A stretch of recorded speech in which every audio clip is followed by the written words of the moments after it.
王一博那段在海南攀岩追海的视频一出来，整个网络都炸了。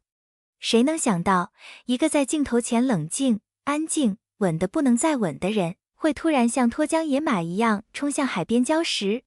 那画面真是又静又美，他徒手攀上湿滑的岩壁，海浪在脚下咆哮，他却像是找到了某种专属于他的自由，整个人被风和海光包围，野的浪漫，潇洒的像漫画里跳出来的主角。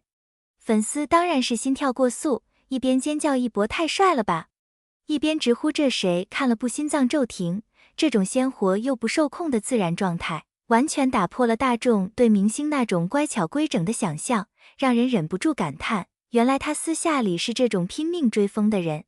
可与此同时，又有另一群人被吓得干颤。你说这海边礁石湿滑的像抹了油，潮水一冲就能失足，换谁看都得捏着一把冷汗，更别说他还是公众人物，一旦出事不是开玩笑。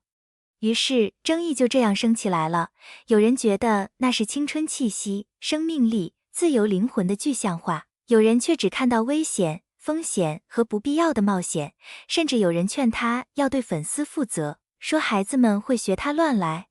工作室那边倒是默不作声，粉丝后援会倒抢先一步开始科普安全，让人哭笑不得。明星享受冒险，粉丝忙着给全网补安全常识。其实吵来吵去绕不过一个问题，当偶像卸下光环，做一个普通人想做的事，我们到底愿不愿意接受？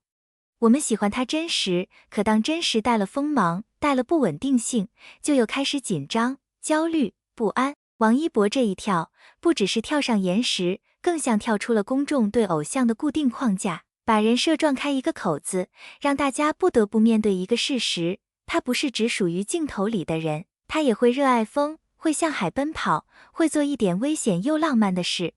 而这一场海边意外的掉落，不是事故，而是一场让人心惊也心动的成长瞬间。